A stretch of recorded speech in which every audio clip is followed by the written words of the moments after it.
네, 안녕하세요. 이번 시간에는 3차 연습 문제 전반부 해설하도록 할게요.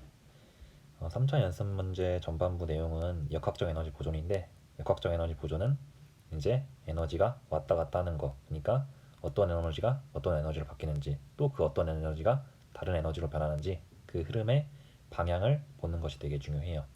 그래서 이번 시간에는 그것을 중점적으로 보시면 될 것 같습니다. 수업 들어가기 전에 간단하게 복습 한번 하자면, 일단은 음,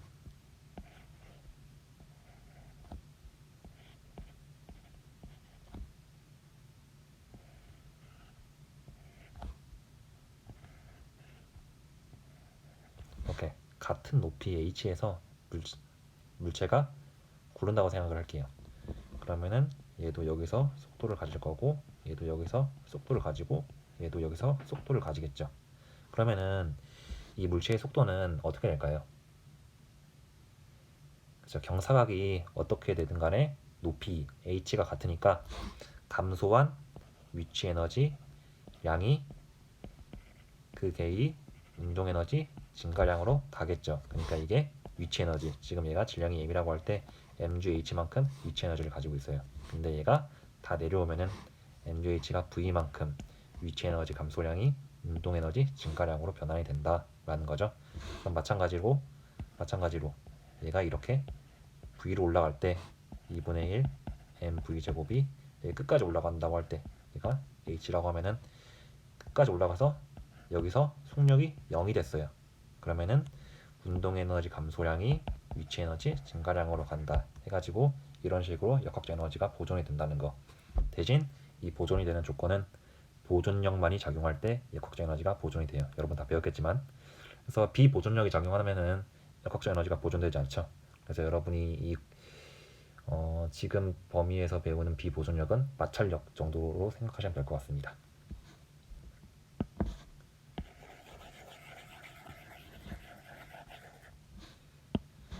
자, 그러면 1번 볼게요. 지금 보면은 위치 에너지에 대한 식이 나와 있네요. 그래서 여기 y축 보면은 위치 에너지고, 문제에서 지금 보존력만이 작용한대요. 무슨 뜻이죠? 역학적 에너지가 보존이 되겠구나 라는 뜻이죠. 그래서 문제를 한번 쭉 읽어보면은 x가 4.5m인 곳에서 수화 처음 속력이 6m/s래요. 일단은 여기서의 역학적 에너지는 운동 에너지 더하기 위치 에너지라고 볼 수 있겠죠. 그래서 운동 에너지는 2분의 1 mv 제곱이고, 위치 에너지는 그대로 쓸게요. 여기 지금 u에 대한 식으로 이렇게 나와 있으니까. 보면은 x가 4.5일 때, 4.5일 때면 여긴가요? 이때 처음 속력이 6m/s래요. 그러니까 x가 4.5일 때 위치 에너지를 읽어보면은 15죠, 15. 그러니까 위치 에너지가 15고, 속력이 6이라고 했으니까 2분의 1 써주고, 지금 질량이 1kg죠. 1kg니까 이렇게 되나요? 그래서 이거를 써주면은 이거는 지금 x가 4.5일 때죠. 4.5일 때인데 이거를 계산하면은 33 줄이 나오네요. 그러니까 역학적 에너지는 33으로 모든 구간에서 동일하다는 거예요. 그죠? 비보존력만이 작용한다고 했으니까. 그래서 문제를 볼게요. A번 입자가 1m일 때, 그때 입자의 속력을 물어봤어요. 1m, 1m면 지금 이곳일 거고, 이곳에서의 위치 에너지가 30이네요. 그죠? 그러면은 이게 33이어야 되고 위치 에너지가 30이래요. 그러니까 운동 에너지는 3이 되고, 운동 에너지는 곧 2분의 1 mv 제곱이니까, 지금 보면은 이 m이 1이니까 v 제곱은 6 나오나요? 그래서 v는 루트 6. 속력이니까 그냥 루트 6 m/s로 써주면 되겠죠. B번 볼게요. x가 4m일 때 왼쪽으로 움직이기 시작할 때 입자에 작용하는 힘의 크기와 방향을 물어봤어요. 그러니까 위치 에너지에 대한 식이 나왔을 때 그때 힘의 크기와 방향을 물어본 거죠. 그럼 이거 여러분 다 배우듯이 간단하게 공식 쓰면 되는 거죠. fx는 마이너스 dx분의 du, 이게 보존력에 대한 식 작용할 때 작용한 힘을 구하는 공식이었어요. 그래서 마이너스 dx분의 du인데 이거는 다시 쓰면은 델타 x분의 델타 u라고 쓸 수 있죠. 지금 문제에서 x가 4m인 곳에서 왼쪽이라고 했으니까 x가 4m인 부분에서 왼쪽이니까 지금 이 구간 말하는 거 맞나요? 그래서 델타 x 구해주면은 일단 마이너스 써주고 2 빼기 4분의 30 빼기 15다 이렇게 써주시면 되겠죠. 그래서 이거 다시 쓰면은 마이너스 2분의 15 해가지고 7.5 뉴턴이 나오고, 그래서 7.5 뉴턴이 나오고 힘이 방향이 플러스니까 플러스 x 방향이다 라고 해주시면 돼요. 그래서 이 부분에 대한 개념이 잠깐 부족하시면 페이지 120쪽에 나와 있는데 이거는 제가 9버전이라서 어떻게 될지는 잘 모르겠어요. 그래서 여러분이 한번 여러분 교재에 맞는 부분에서 한번 찾아보세요. 그래서 이거는 간단하게 역학적 에너지 보존 그리고 보존력에 대한 힘의 방향식을 물어보는 문제였죠.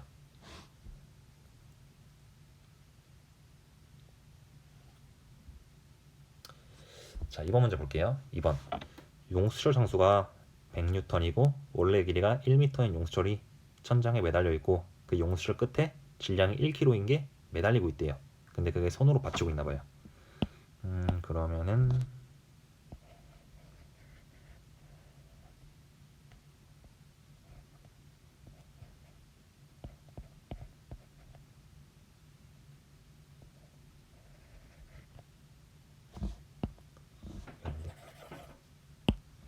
어떻게 그려줄까요?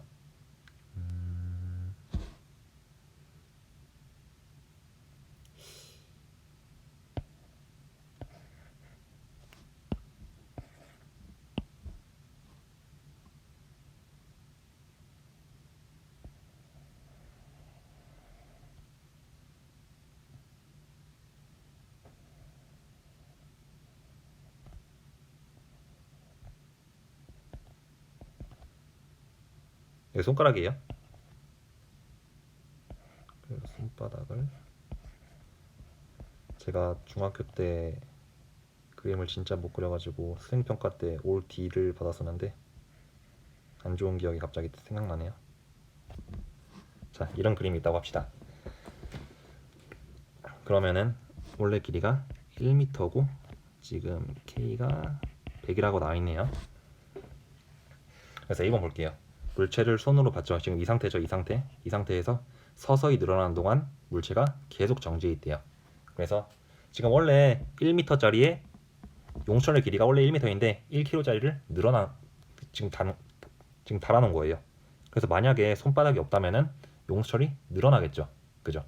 그래서 지금 이렇게 손바닥으로 받치고 있는데 그때 천천히 손을 내려가지고 용수철이 최대 길이를 물어봤어요.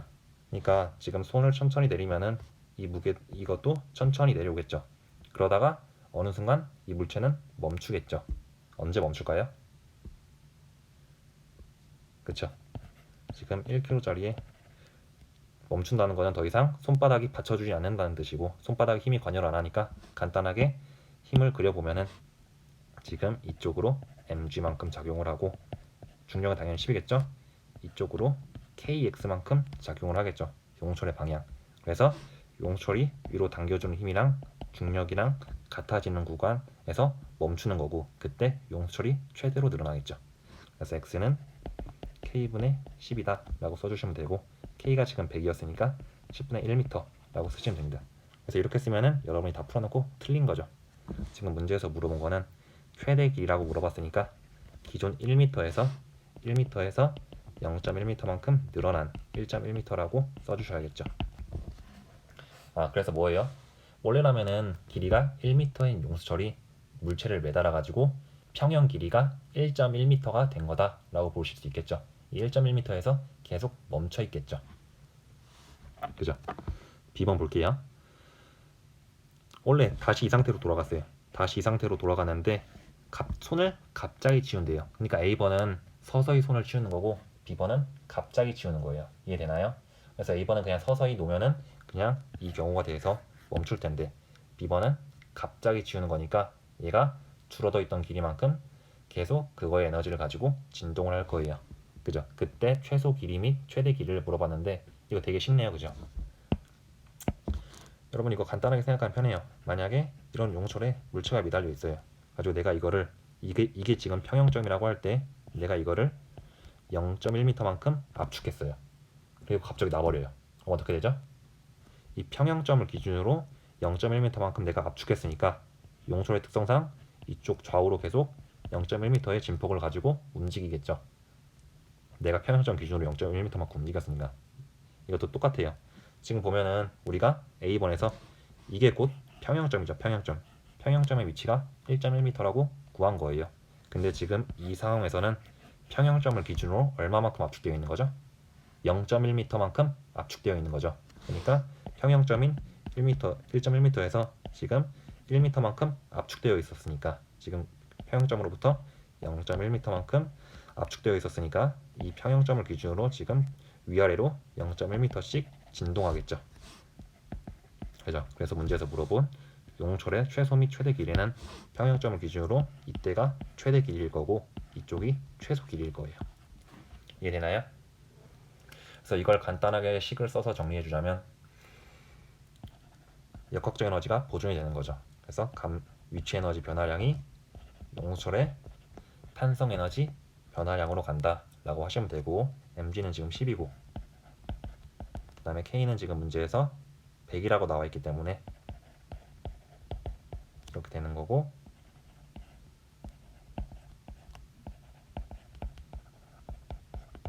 이런 식으로 식이 정리가 되겠죠. 그래서 문제를 풀어보면은 델타 y는 0 그리고 델타 y는 0.2가 나오는데 지금 보면 델타 y가 0이라는 뜻은 뭐예요? 변이가 없다. 변이가 없다는 뜻이죠. 그게 뭔 뜻이냐면은 이 경우 지금 이 경우에서 델타 y가 0이다. 지금 원래 이 상태에 있었으니까 그죠? 델타 y가 0.2다. 델타 y가 0.2다. 이만큼 내려간다 라는 거죠. 그래서 이런 식으로 풀어주시면 됩니다.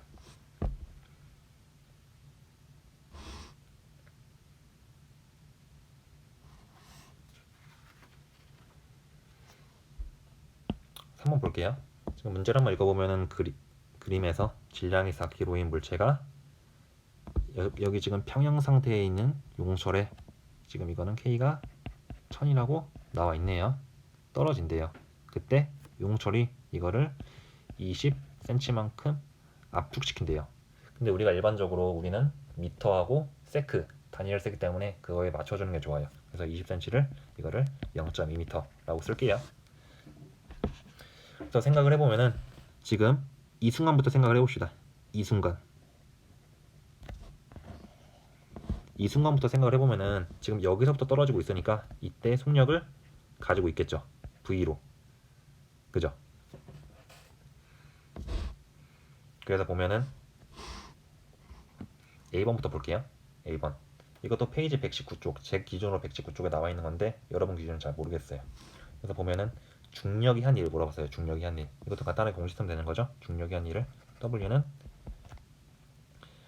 마이너스 델타 U죠. 위치 에너지에 대해서 마이너스를 붙여주면 되는 거고 이거는 다시 마이너스 중력이니까 mg 델타 H 이렇게 써주시면 됩니다. 그래서 지금 보면은 마이너스 질량이 4kg고 중력 가속도가 10이고 지금 보면은 변화량이 음수죠. 그래서 마이너스 0.2라고 써주시면 되겠죠. 그래가지고 이걸 써주면은 8줄 이렇게 됩니다. 보면은 중력의 방향은 아랫 방향이죠. 그죠? 근데 얘가 실제로 움직이는 방향도 아랫 방향이에요.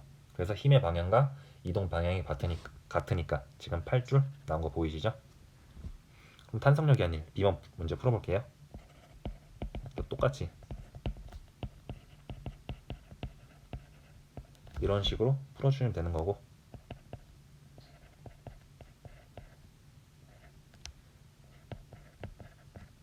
이렇게 써주시면은 마이너스 20줄 이렇게 계산이 돼요. 지금 보면은 용수철이 압축되는 동안에는 용철이 어느 방향으로 힘을 작용해요? 위쪽으로 작용하겠죠. 용철이 압축되니까 얘는 다시 원상태로 돌아가려고 하니까 용철은 위쪽으로 힘을 작용할 거예요. 근데 결국 물체는 아래쪽으로 움직이는 거고 힘의 방향과 운동 방향이 반대이기 때문에 결국 마이너스 20줄이 나온다 라는 거 보이시나요? 그래서 이 B번 이렇게 풀면 되고 10번 볼게요. 속력을 물어보세요. 속력을 물어봤으니까 우리가 다 배웠죠. W는 델타 E니까 W1 플러스 W2는 지금 2분의 1 MVF의 제곱 마이너스 2분의 1 M V i의 제곱으로 쓸 수 있고, 이거는 나중 속력, 이거는 처음 속력이죠. 그래서 내가 이걸 기준으로 여기서부터 용출이 압축된다고 할 때 이거를 VI라고 합시다. 그래서 보면 W1 더하기 W2 A번 B번 더하는 거죠. 그래서 이거는 마이너스 12줄이고, 보세요. 이거는 처음이에요. 처음. 그러니까 이걸 기준으로 여기를 VI라고 했어요. 용처는 지금 여기에서부터 있다고 생각하시면 돼요. 근데 얘가 다 압축을 했어요. 다 압축시키면 어떻게 되죠? 순간적으로 정지하겠죠. 정지. 다 압축되면 에너지를 다 쓰면, 그래서 용출 에너지가 최대가 될 때 그때 잠깐 정지하겠죠. 그래서 나중 속도는 0이 되는 거고, 그래서 마이너스 2분의 1 MVI의 제곱은 마이너스 12줄이다 해가지고 결국 이걸 이용해서 처음 속도를 구할 수 있는 거죠. 그래서 보면은 질량이 이게 4kg라고 했으니까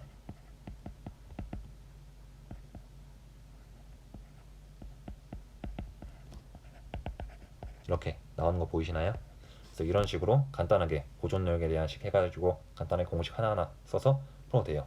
근데 이거를 제가 다른 방식으로 역학적 에너지 보존에 대해서 풀어드릴게요.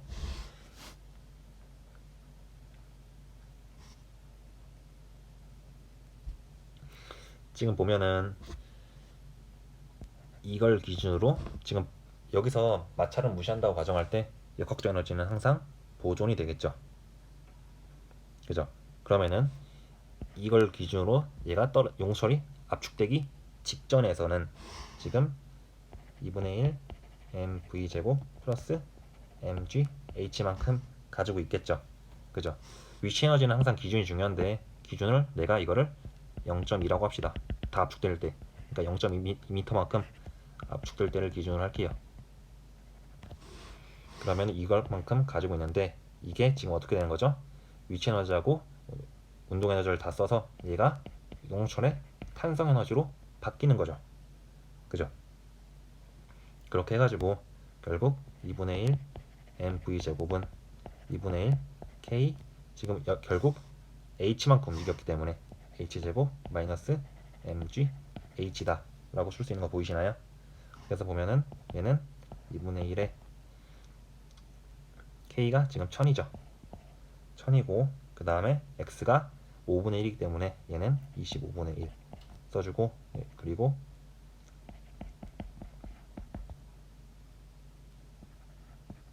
이렇게 써주면은 얘는 20으로 가죠. 얘는 8로 가죠. 8. 그래서 결국 2분의 1 mv 제곱이 12다. 처음 상태를 내가 v라고 했으니까.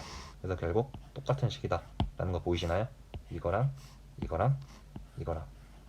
그래서 이런 식으로 역학적 에너지 보존으로 풀어도 되고, 이런 식으로 풀어도 되고, 여러분이 편한 대로 하시면 될 것 같아요. 그래서 사실 물리를 풀다 보면은 저랑 다른 풀이가 나올 수 있는데 그것도 충분히 괜찮아요. 논리만 맞으면은 여러분이 편한 걸로 쓰시면 됩니다. 그래서 이 문제를 풀 때 항상 위치 에너지는 기준이 중요해요. 기준. 솔직히 기준은 그렇게 중요하지 않은데 어차피 우리는 위치 에너지 변화량 가지고 따지는 거니까, 그래서 일괄적인 기준을 정해주는 게 중요해요.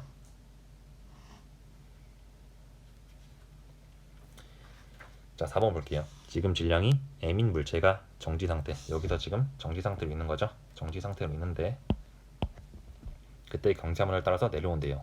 근데 마찰력 계수가 있네요. 마찰 계수가 있다는 거는 마찰력을 고려하라는 뜻이겠죠. 그죠? 그럼 만약에 마찰이 존재하지 않는다면은 이 물체는 어떻게 될까요? 일단 따라 내려올 거예요. 그죠? 따라 내려오다가 이렇게 해서 여기서의 속도를 가지고 있겠죠. 얼마만큼? 위치 에너지가 감소한 만큼 운동 에너지가 증가하는 거니까 이만큼의 운동 에너지를 가지고 있을 거예요. 그리고 어떻게 될까요? 마찰이 존재하지 않으니까 얘는 쭉 오른쪽으로 움직일 거예요. 계속. 근데 문제에서는 마찰력이 존재한다고 했으니까 가다가 멈추는 거겠죠. 그래서 여기서부터 제가 이제 에너지의 변환 과정을 보여드릴 텐데 잘 보세요. 지금 보면은 경사면이 바닥에 이르렀을 때의 속력을 D2를 포함해서 구하라고 했어요. 그러니까 이렇게 움직였을 때 이거를 V라고 합시다. 이 V를 D2로 포함하여 구하라고 한 거죠, 지금. 그죠? 그래서 이 다 내려온 순간에는 지금 운동 에너지를 2분의 1 mv 제곱만큼 가지고 있을 거예요. 그죠? 근데 마찰이 없다면은 얘는 오른쪽으로 계속 쭉 갈 거예요. 근데 얘는 가다가 멈추죠. 왜 멈추죠? 마찰력이 했기 때문에 멈추는 거죠. 그러니까 즉 마찰력이 이만큼 에너지를 가지고 있는데 에너지를 뺏어가서 결국 멈추는 거죠. 마찰력이 일을 해서 멈추는 거고 얼마만큼 일을 하는 거죠? 이만큼 가지고 있는데 마찰력이 지금 여기서는 운동 마찰력이겠죠? 운동 마찰력이 D2만큼 일을 하기 때문에 얘의 역학적 에너지가 0이 되는 거고 그래서 멈추는 거예요. 그래서 문제에서 지금 이 속력을 D2를 포함하라고 구하라고 했으니까 2분의 1 mv 제곱은 fk D2가 되는 거고 fk는 uk n이죠. 그래서 얘는 비탈면이 아니니까 그냥 mg 소지 강력이 mg겠죠. 그래서 이렇게 써주면 되겠죠. 그래서 이거 두 개가 같은 거니까 지금 v에 대해서 풀어야 되니까 m을 지워버리면은 v 제곱은 2uk g d2고 v는 루트 2 이런 식으로 쓸 수 있겠죠. 그래서 v는 루트 이런 식으로 푸시면 됩니다.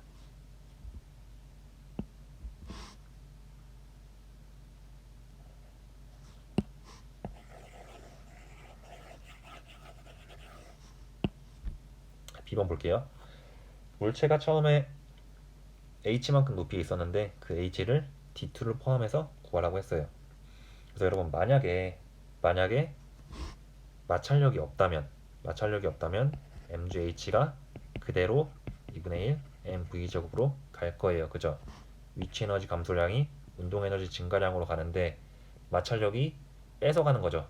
그죠? 그래서 마이너스 fk 여기서는 지금 거리가 d1이에요. 경사면이니까 d1 만큼 올라면은 mgh가 전부 다 2분의 1 mv 제곱으로 가야 되는데 마찰력이 작용해가지고 이 에너지를 뺏어간 이만큼이 이걸로 변하는 거다 라고 이해하셔도 되고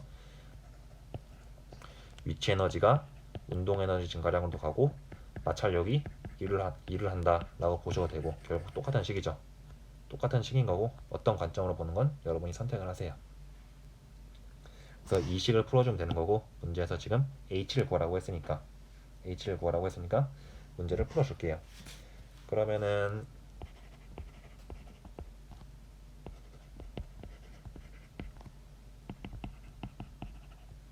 이렇게 쓸 수 있겠고 지금 운동 마찰력을 저런 식으로 쓴 거예요. 그리고 경사면에서의 수직 강력은 mg 코사인 세타였죠. 그리고 이 v는 결국 여기서 이 v였기 때문에 v를 내가 여기서 구했었죠. 그래서 이걸 그대로 쓸게요. 이렇게 쓸 수 있으니까 지금 보면은 m 약분되고 g가 약분이 되겠죠. 그래서 다시 써주면은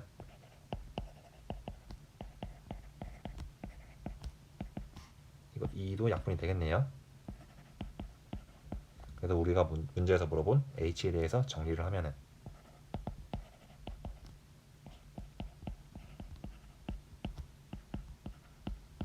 이런 식으로 정리가 됩니다.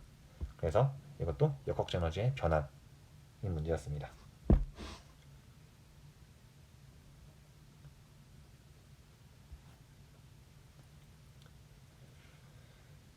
5번 문제 한번 볼게요. 이것도 일단 우리가 보통 위치 에너지 기준을 지면으로 잡죠. 그래서 위치 에너지를 기준을 이렇게 잡아줄게요. 그래서 보면은 20m 높이에서 12m/s로 2kg의 물체가 아래로 떨어진대요. 그래서 0.2m만큼 박히고 멈춘대요. 그죠? 그래서 보면은 일단은 문제에서 지금 역학적 에너지의 변화량을 물어봤죠. 그래서 한번 처음 상태의 역학적 에너지를 구해볼게요. 그러면은 얘는 처음 상태는 이렇게 쓸 수 있겠고 얘는 질량이 지금 2kg죠. 2kg가 나와 있고 속력은 12. 그 다음에 높이는 20m라고 써주면은 얘는 544. 그러니까 처음 상태에서 역학적 에너지가 544줄만큼 있었다라는 거죠. 그러면은 이 상태에서의 역학적 에너지를 구해볼까요? 얘는 지금 멈췄으니까 일단은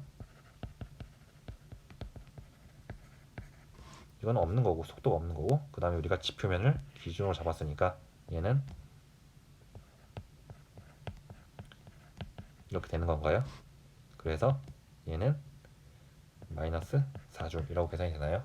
지금 위치 에너지를 기준으로 여기서로 잡았기 때문에 역학적 에너지는 음수가 나온 거고, 어차피 우리는 변화량만을 따질 거기 때문에 기준은 되게 그렇게 중요하지 않아요. 그래서 보통 우리는 지표면으로 통일하고 계산을 합니다.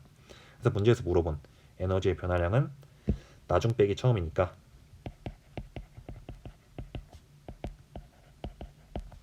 얘는 마이너스 548줄만큼 변했죠. B번, 이거 또 나왔죠? 내부 에너지 변화량. 내부 에너지 변화량은 제가 저번 연습 시간에도 설명을 드렸는데, 내부 에너지 변화량은 그냥 마찰력이 한 일의 절대값이라고 생각하시면 됩니다. 그래서 여기서는 역학적 에너지가 왜 변했어요? 마찰력이 2를 했기 때문에 변한 거죠.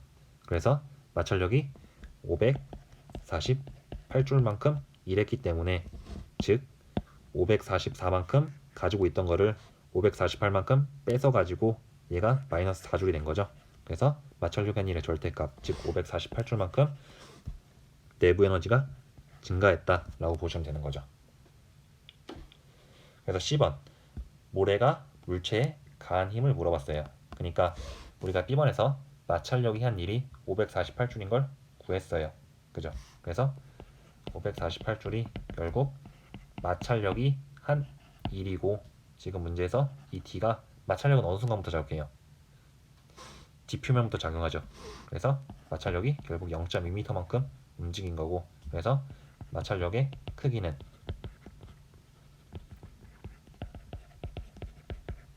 이렇게 구할 수 있겠죠. 그래서 보면은 이 물체의 역학적 에너지 변화량을 보면은 얘가 여기서 지금 여기서 544만큼 가지고 여기서는 마이너스 4만큼 가지는데, 역학적 에너지는 내려갈수록 감소하다가 마이너스 4만큼 되는 걸까요? 천천히 감소하다가? 아니죠.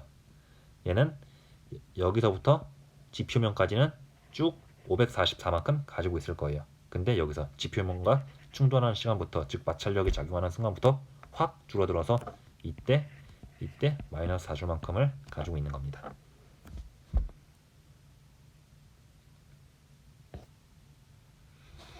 6번 문제 한번 풀어볼게요. 지금 보면은 질량이 m짜리 물체를 L에 매달아 놔서 지금 R만큼의 원운동을 만들고 싶나 봐요. 그죠?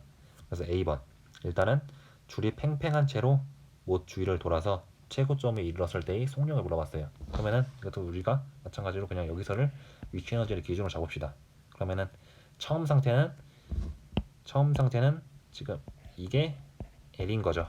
그죠? 그래서 처음 상태는 위치 에너지를 이만큼 가지고 있는데, 최고점에서는 지금 여기죠. 여기. 그러면은 나중에서는 지금 위치 에너지를 얼마만큼 가지고 있는 거죠? 2R만큼 가지고 있는 거죠. 그래서 나중에는 2R만큼 가지고 있고, 그 다음에 운동 에너지도 가지고 있겠죠. 이 감소량이 여기 운동 에너지로 가는 거겠죠. 그때 문제에서 물어본 게 이 속력을 물어본 거고요. 그래서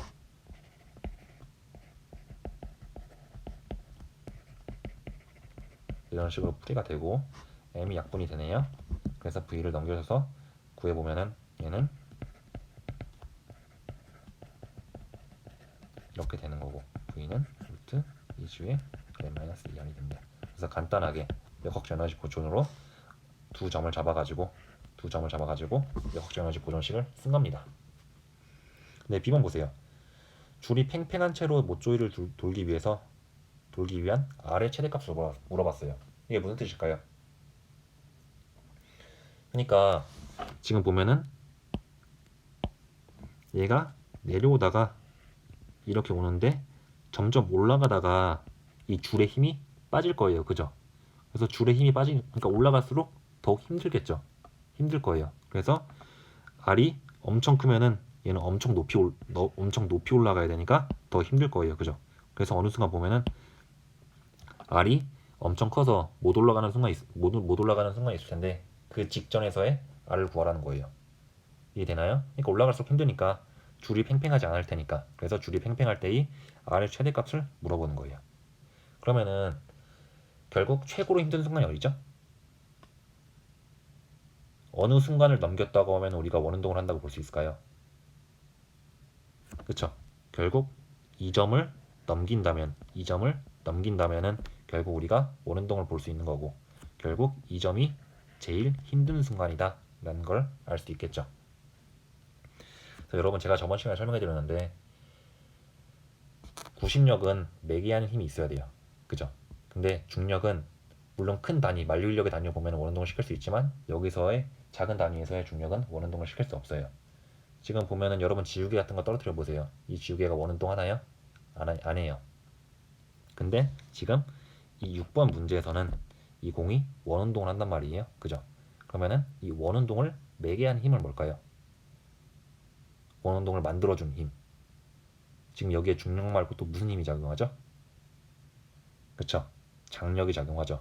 그래서 이 장력이 원운동을 만들어주는 거예요. 그래서 우리가 지워서 깔끔하게 다시 써보면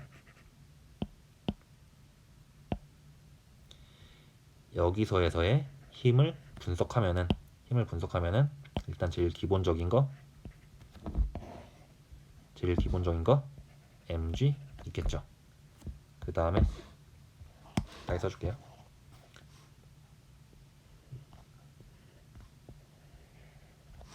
지금 여기 최고점이에요. 최고점 이렇게 돌고 있는 거예요. 지금 여기서의 mg 있겠죠. 그죠? 그 다음에 줄이 당겨주는 힘, 장력, t가 있겠죠. 그죠? 근데 구심력의 방향은 항상 원의 중심 방향이에요. 그죠? 그러면은 지금 보면은 중력도 구심력에 영향을 끼치긴 끼쳐요. 그죠? 그래서 보면은 중심 방향의 힘은 t 플러스 mg죠. 그죠? 장력과 중력의 합이 지금 원의 구심력 역할을 하는 거죠. 그죠? 근데 우리가 t에 대해 정리해 보면 t는 이렇게 쓸 수 있고, 이 t가 실제로 원운동을 내게 해주는 힘이기 때문에 이 t가 반드시 존재해야만 얘가 원운동을 할 수 있는 거예요. 그러니까 얘가 올라가다가 힘들어가지고 t가 점점 줄어들 거 아니에요. 그죠? 근데 이 꼭대기에 통과하는 순간만큼 t가 존재해야 얘가 원운동을 하는 거예요. 그래서 이 t가 0보다 커야 한다가 얘가 팽팽하게 넘어가는 조건이에요. 그래서 이걸 이해하는 게 되게 중요했어요.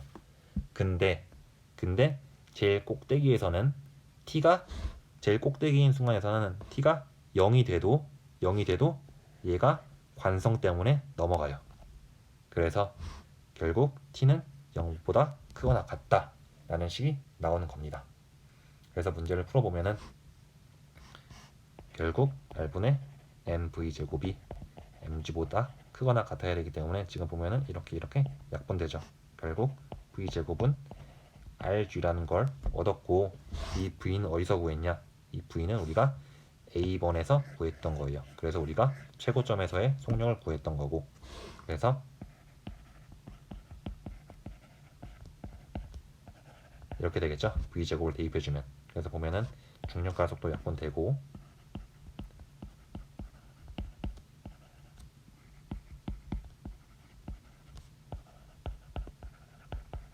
이런 식으로 R의 최대값이 5분의 2L로 나오는 겁니다. 그래서 이런 관계를 생각을 해주는 게 되게 중요했어요. 이해되시나요? 그래서 여기서 되게 중요한 포인트예요. 그러면은 응용을 한번 해보면은 여기서의 속력은 다르겠죠. 그죠? 여기서의 속력이랑 여기서의 속력이 다를 거예요. 그럼 여기서의 속력 구할 수 있고, 그러면은 여기서 중력과 장력의 방향 생각해가지고 여기서의 구심력의 방향, 구심력의 대한 크기 이런 것도 충분히 고려해 볼 수 있겠죠.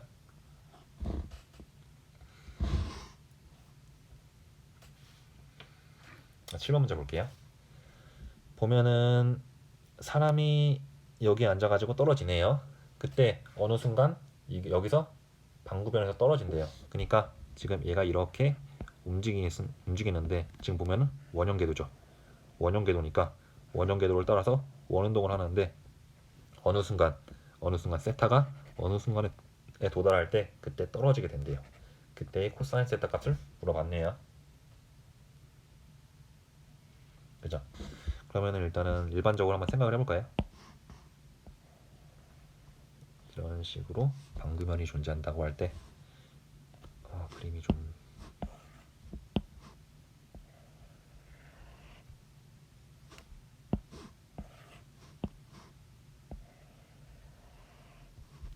똑같네요. 그죠? 여기 이걸 그냥 사람 대신 이렇게 그릴게요. 그러면은 떨어지는 순간이라고 했으니까 이거를 세타라고 합시다. 그리고 보면은 공의 반지름 작아서 무시해가지고 그냥 이거를 i라고 할게요. 사람은 되게 작은 거예요. 그렇게 해가지고 생각을 해봅시다. 그러면은 지금 여기에 작용하는 힘은 어떤 게 있죠? 일단은 중력 mg가 있겠죠. 그죠? 그러면은 지금 이게 세타니까 이것도 세타겠죠. 그죠? 그러면은 mg로 인해서 생기는 중심 방향의 힘은 지금 얘가 더 커야 되죠. 중심 방향의 힘은 얘는 mg 코사인 세타죠. 그죠? 그 다음에 이쪽 방향의 힘은 mg 사인 세타겠죠. 그 다음에 또 뭐가 있죠? 이쪽으로 수직항력 n이 있겠죠. 그죠? 그렇게 해가지고 얘가 원형면을 따라서 원운동을 할 수 있는 이유는 결국 구심력이 존재하기 때문이고, 간단하게 생각을 해보면은 구심력은 지금 그 원의 중심 방향으로 작용하는 힘, 그러니까 어떤 거예요? mg 코사인 세타가 있는데 지금 수직항력이 n만큼 밀어주고 결국 이 알짜 힘이 원운동을 만들어준다 라고 생각하시면 되겠죠. 그래서 여기서는 뭐 얘가 그냥 원형면을 따라서 내려가는 거니까 원운동을 매게 하는 힘, 그렇게까지 복잡하게 생각할 필요는 없어요. 그래서 자유물체도를 통해서 결국 구심력이 작용하는 힘의 크기를 이렇게 만들어줬고 결국 이 식인 거죠. 근데 보세요. 우리가 앉아 있으면은 의자가 받쳐주는 항상 수직항력이 존재해요. 그쵸? 근데 얘가 떨어진다라는 건 뭘까요? 떨어진다.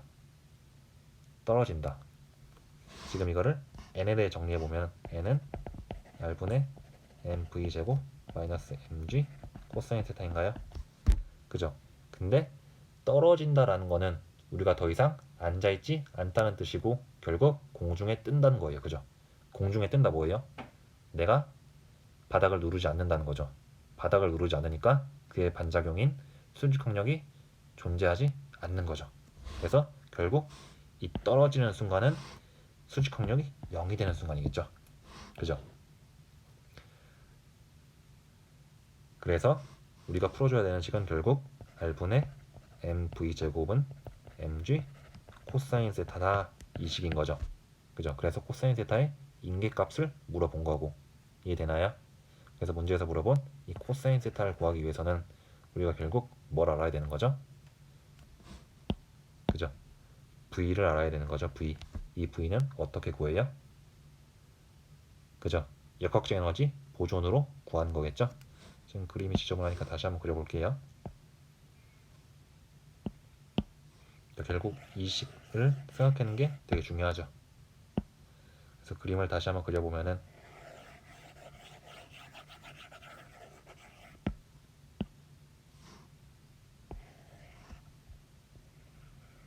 극단적으로 좀 그려볼게요.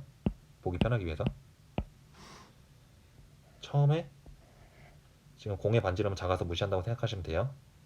R만큼 있었는데 얘가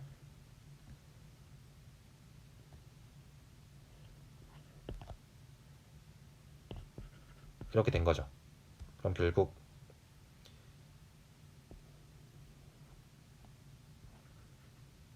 이 길이는 r 코사인 세타죠. 이 길이는 그래서 결국 처음에 가지고 있던 위치 에너지만 가지고 있었죠. 근데 여기서는 위치 에너지도 가지고 있고 속력도 가지고 있을 거예요. 그러니까 처음에 가지고 있던 위치 에너지가 높이가 지금 r 코사인 세타죠. 여기서의 높이는 지평면을 기준으로 그래서 r 코사인 세타 플러스 2분의 1 mv 제곱. 이걸 지금 왜 하고 있는 거죠? 문제에서 코사인 세타를 물어봤고 코사인 세타를 구하기 위해서는 우리는 v를 필요하고 v를 구하기 위해서는 역학적 에너지 보존을 통해서 v를 구하는 거예요. 그래서 보면은 m 약분돼 가지고 또 묶어 보면은 이걸 이쪽으로 넘기면은 gr에다가 1 코사인 세타는 2분의 1 v 제곱인가요? 결국 v 제곱은 2gr의 1 코사인 세타겠죠. 그죠? 그러면은 이 v 제곱을 여기에 넣으면 되겠죠.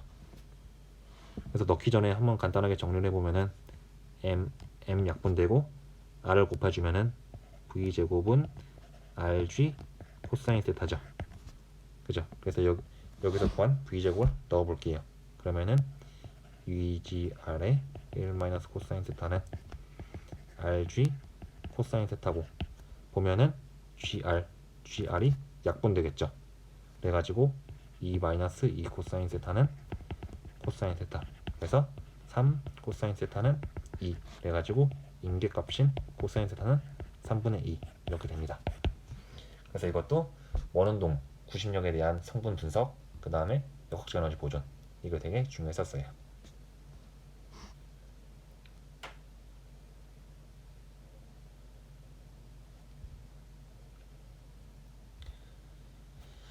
자, 8번만 한번 풀어볼게요. 지금 보면은 질량이 M1짜리, 그 다음에 M2짜리를 다음 그림과 같이 연결되어 있대요. 그리고 보면은 용철의 스프링 상수가 K는 500이라고 나와 있네요. 그리고 A는 이때 그냥 평형 상태래요. 평형 상태. 그러니까 이때 용철의 힘은 아무것도 안 들어가 있다라는 거죠. 그리고 이 B를 똑같이 또 손으로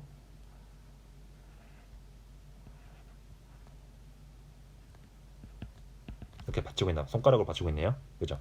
그때 A번 볼게요. B를 받치고 있던 손을 치워서 물체가 운동을 했대요.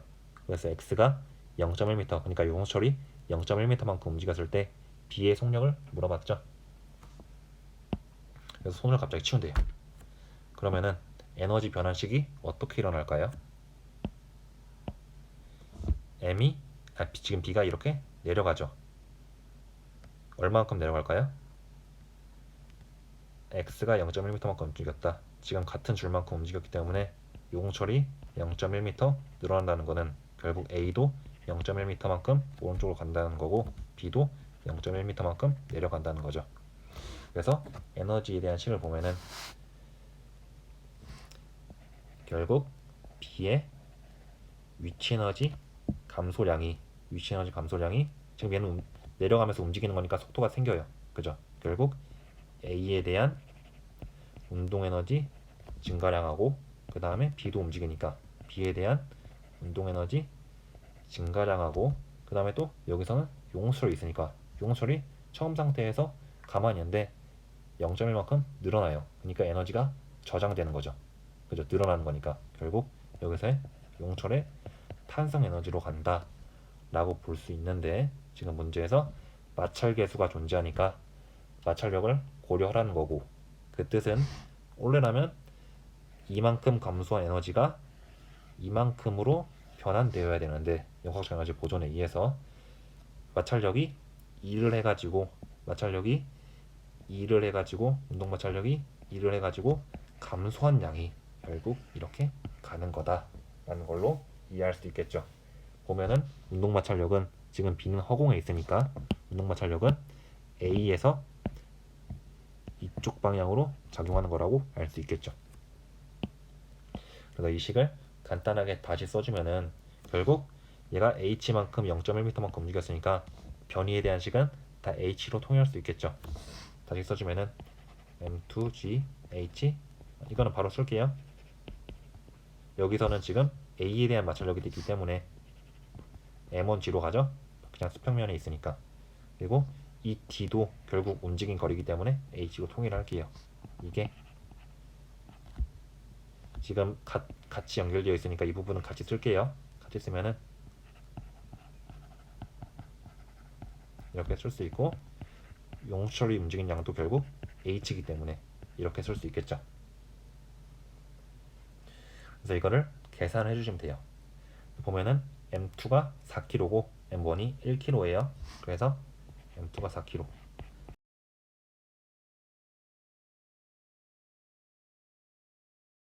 깜짝이야. 중력과 속도는 10. 그 다음에 H는 0.1m만큼 움직인 거죠. 그 다음에 이게 운동마찰계를 써주고, 질량은 2kg고 얘는 10. 그 다음에 H는 1. 이렇게 되는 거고, 얘는 2분의 1에 문제에서 물어보는 게 지금 V제곱이었어요. 그래서 V제곱에다가 M1, M2 곱한 거는 더한 건 6이죠. 그 다음에 이렇게 K는 지금 문제에서 500이라고 했고, 그 다음에 H는 0.1의 제곱. 이런 식으로 써주면 되겠죠. 그래서 문제에서 물어본 게 V니까 이거 계산해주면은 이거는 4가 나오고, 이거는 0.5가 나와요. 그럼 이거는 3V 제곱이 나오고, 이거는 2.5가 나옵니다. 이거죠. 그래서 이걸 계산해주면은 결국 3V 제곱은 1이고 V 제곱은 3분의 1. 그러니까 문제에서 물어본 속력 V는 루트 3분의 1이라고 써주시면 됩니다. 이해되나요? 그래서 이것도 에너지의 변환 과정이 되게 중요한 거죠.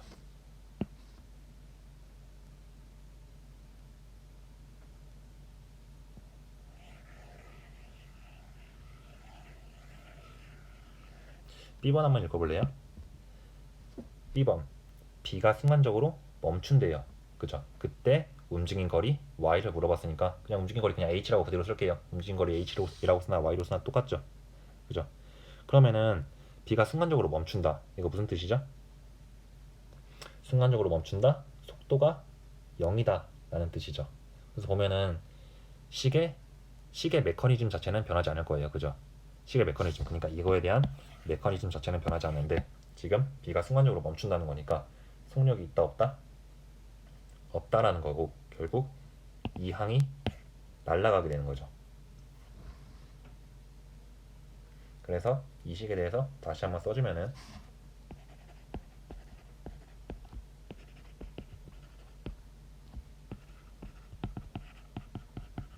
이렇게 되는 거겠죠? 운동 에너지가 날아가니까. 왜? 속력이 0이니까. 그래서 다시 써주면 문제에서 주어진 거 대입해서 적으면은 이렇게 나와요. 그래서 이렇게 되는 거고, H는 0이 아니기 때문에 H는 0.14m다 라고 써주시면 됩니다. 그래서 이것도 어떤 거예요? 결국 일확제 에너지의 변환 과정을 본 거죠. 자, 마지막으로 9번 한번 풀어볼게요. 이거 되게 쉬워요. 앞에서 했던 거죠. 지금 질량이 1kg인 물체가 반지름이 2m인 원형 궤도를 돌아서 원운동을 한대요. 모든 곳 A번, 모든 곳에서 마찰이 없을 때 원형 궤도에서 원운동을 하기 위한 H의 최소값을 물어봤어요. 그죠? 그러니까 얘가 높이서 올수록 얘가 돌아가기 쉬울 거예요. 그죠? 에너지가 충분하니까. 근데 낮을수록 돌아가기 힘들겠죠. 그때 제일 낮은 순간은 언제냐? 라고 물어본 거죠. 결국 높을수록 편하니까 그때의 최소값을 물어본 거죠. 그래서 이거를 풀어보면은 똑같은 원리라고 보시면 되겠죠. 앞에서 풀었던 거랑. 결국 이것도 얘가 원운동을 하기 위해서는 결국 이 지점을 넘어야 된다는 소리겠죠. 그죠? 그래서 똑같은 메커니즘으로 원래라면은 mgh만큼 있었지만 얘가 나중에 일단은 위치 에너지 2r만큼 가지고 있겠죠. 이게 하나가 r이니까 r이 지금 두 개 있는 거죠. mg 2r에다가 그때의 속력 2분의 1 mv 제곱. 왜 구하는 거죠? 결국 우리는 속도가 필요하니까. 나중에 속도가 필요할 거예요. 그래서 일단 속도에 대한 식을 이각적 에너지 보존을 통해서 먼저 구해주는 거예요. 그래서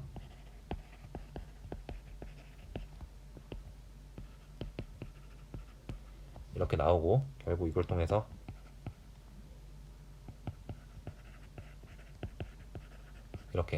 구할 수 있나요? 그죠? 그리고 이것도 똑같은 메커니즘으로 지금 여기에 중력 작용하죠. 그죠? 그 다음에 또 뭐 작용하죠? 아까는 장력이었죠. 여기서는 뭐예요? 그죠? 수직항력이 존재하죠. 수직항력. 그래서 중력과 수직항력이 원의 중심 방향으로 향하는 거고, 결국 그게 구심력 역할을 하는데, 우리가 수직항력에 대해서 식을 세워보면은 n은 r분의 mv 제곱 마이너스 mg고, 결국 이 n이 꼭대기에서 0보다 커야 얘가 굴러가야 되는데, 왜냐면 원운동을 매게 해줘야 되니까 꼭대기에서는 0이 돼도 관성 때문에 넘어간다 라는 식이었습니다. 그래서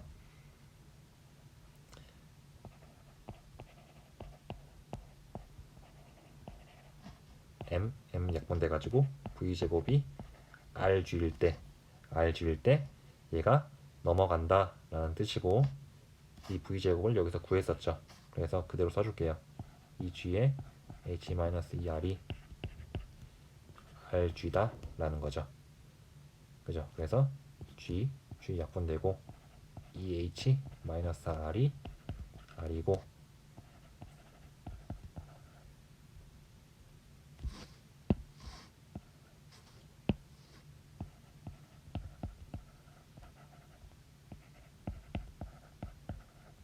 이렇게 돼가지고 h의 최소값은, 문제에서 반지름이 2이기 때문에 h의 최소값은 5이다 라는 걸로 푸시면 될 것 같아요.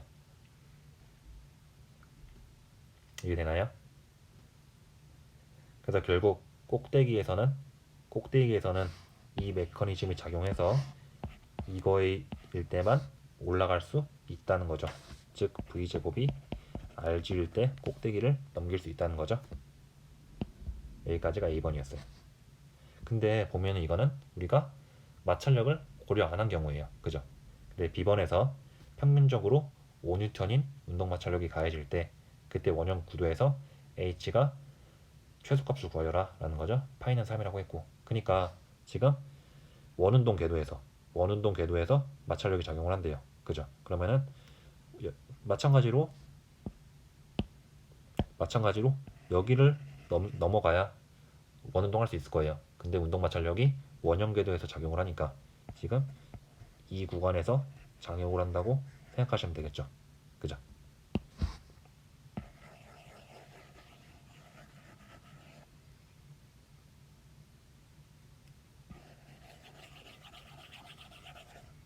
그래서 보면은 마찰력이 작용하니까 에너지를 뺏어가겠죠. 그러니까 H는 더 높아져야 되겠죠. 그죠? 그러면은 원래라면은 mgh가 2분의 1 mv 제곱으로 가고, 꼭대기에서 mg 2할 만큼 가야 될 거예요. 그죠? 근데 마찰력이 2를 해가지고 뺏어가니까 이 감소한 양이 이렇게 가는 거니까 꼭대기에서의 속력은 바뀌게 되겠죠. 그죠? 그래서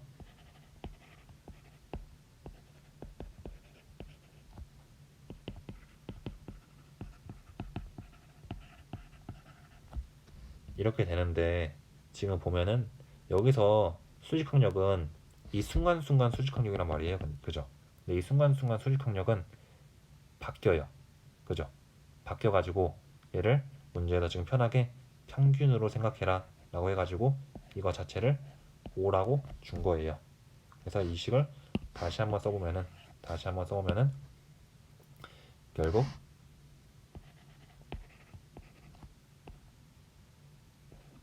이렇게 쓰고, 그 다음에 이 D 마찰력이 작용한 거리는 어떤 거죠? 원주의 반이죠. 그죠? 그러면은 이 파이 R에서 파이 R만큼 작용을 한 거고, 얘가 이렇게 되는 거겠죠. 그죠? 그래서 지금 우리는 속력에 대한 식이 필요하니까 일단은 얘를 넘기면은 이렇게 작용을 하는 거고, 얘가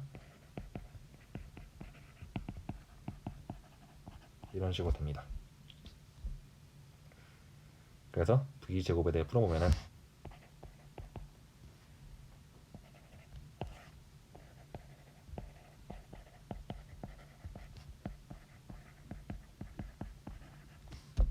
나오죠. 근데 여기서 질량은 1kg이기 때문에 대입하기가 되게 쉬워져요. 그래서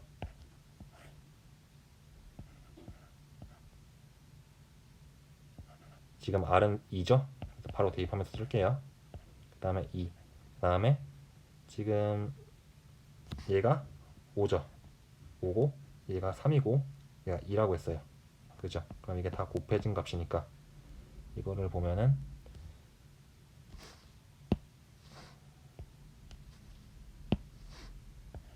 마이너스 60이라고 쓸 수 있겠죠. 뭐죠?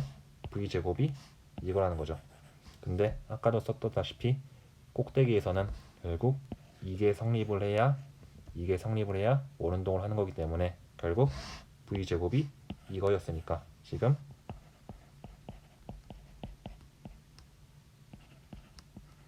R은 2고 중력가속도는 10이죠. 그래서 이거예요. 그래서 이렇게 되는 거고 이거 약분이 돼가지고 4로 가겠죠. 그래서 H는 8보다 커야 된다 하는 식이 나오는 겁니다. 그래서 오늘은 역학적 에너지 보존, 그래서 에너지가 어떤 식으로 바뀌는지 그걸 되게 파악하는 게 중요했습니다. 그래서 오늘 수업은 여기까지 할게요. 모두 수고했어요.